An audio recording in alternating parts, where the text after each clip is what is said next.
Ever wondered what your vet really thinks about the things that you say? Get ready to cringe, because I'm about to spill the beans about things and phrases that drive us veterinarians crazy. I have 10 of those, and the 10th is crazy, so stick around. The first one is saying things like, "Oh my God, you're almost like a real doctor." Guess what? We are real doctors. We're doctors of veterinary medicine. But don't worry, I understand what most people say when they say it. They try to compliment us, saying that our job is as hard as the job of medical doctors for humans. But you know what? It's harder. The second thing we hate to hear is when people are telling us that we're recommending a specific type of medication or medications in general and a specific type of a food brand because we're getting paid for recommendations or because we want the pets to be sick, because that's how we make our money, by treating those sick animals. Yes, from time to time, those companies will buy us some food for a lunch and learn, or will even sponsor some sort of a lecture or continuous education, but that's about it. They're not putting any money in our pockets. If we recommend something, it's because we truly believe it. By the way, not always the case with human medicine. The third thing people might say, which drives me crazy, is that they're buying a very expensive food, then that means that this is the best food ever. Why? Because it's expensive. Well, that's not how things work, at least not in medicine and not in health. That's how companies basically push their brand and make it sound like it's better because it's more expensive. Yes, sometimes a good diet is going to be more expensive than a very cheap one, but it doesn't mean that the more expensive the diet is, the better it is. The fourth thing that people will tell me, and I really don't want to hear, is that they don't think that their pet needs any preventive care. They say it because their pet is doing great. And yes, the pet might be doing great now, but if you skip on preventive care, you're almost certain to cause problems later down the road.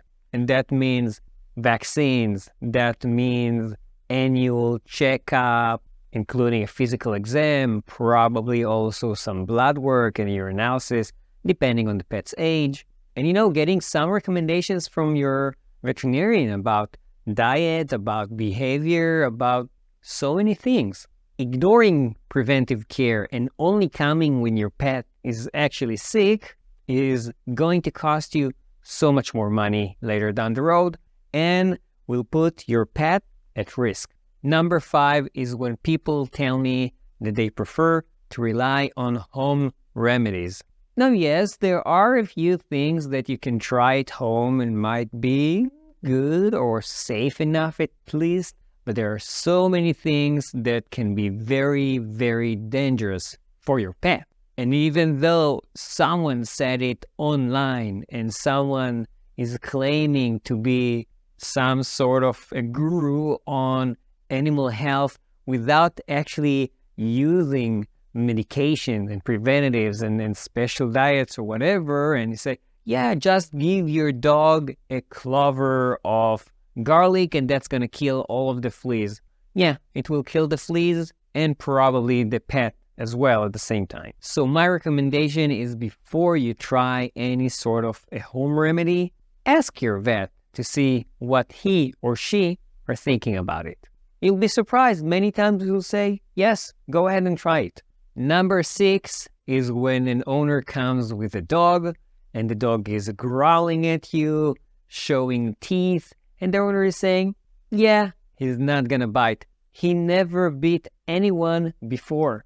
The second that we hear it, we know that this dog is probably gonna bite us today. And you know why? Because even if the dog wasn't doing it before or never bit anyone in the past, the fact that he keeps being stressed and keeps being exposed to whatever the environment at the vet clinic that he definitely doesn't like, and we just ignore it, we're ignoring the warning sign that the dog is giving us. Growling at us is a warning sign saying, I don't like being here, please stay away. And if you push the dog too much, then you will make him bite you. Number 7 is when clients come to the exam, I see something on the pet or I see something in the blood work, and they tell me, nah, that's fine, that's not an issue. Trust me, if I brought it up, it's because I think it is an issue. And you need to trust your veterinarian. I mean, this is why we went to vet school, to know what's normal and what's abnormal.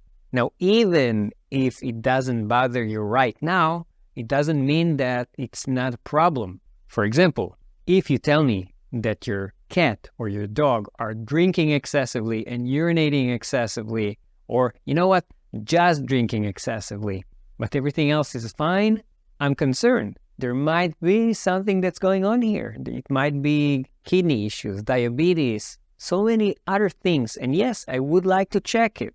Listen to us. We usually know what we're talking about. At least I hope that most of us do. Number 8 is telling me that the dog is old and that's why you don't want to treat him. Would you like your kids to say the same thing about you when you grow old?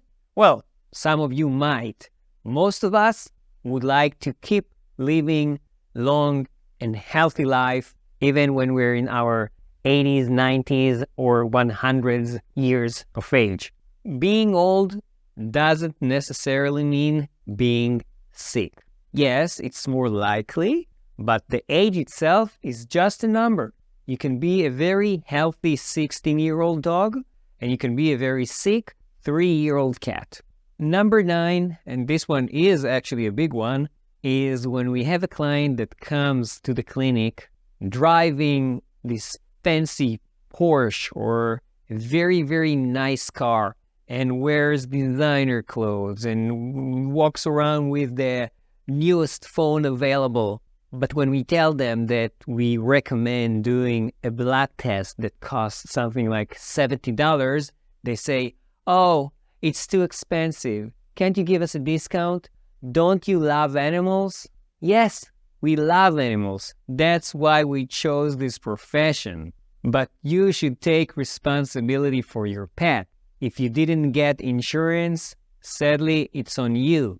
We need to pay for everything, for the overheads, for the rent, for the treatments, for our salaries. I need to feed my family too. You can trust me when I say that I'm not driving a Porsche and that I'm not making even close to what a human physician is making. So I understand that not everyone has a lot of money. But if you're driving a very expensive car and using a very expensive iPhone, don't talk to me about money. Don't try to make me feel bad about charging you. And number 10, and I saved it for last, is when clients are trying to educate me about animal behavior. Don't get me wrong. I don't have an ego. I don't mind people asking me questions or even telling me that they read something online or that someone told them something about behavior and they're concerned about it or might think different than I do. It's a free country, still. But I'm a behavior specialist. I spent years studying veterinary behavior and saw hundreds of cases and treated many, many patients. I know all the current literature, and I did a very hard board exam to be where I am right now. So when someone comes to the clinic, or even to me specifically as a veterinary behaviorist, and ignores everything because they saw someone online that's doing something differently, yeah, it drives me crazy.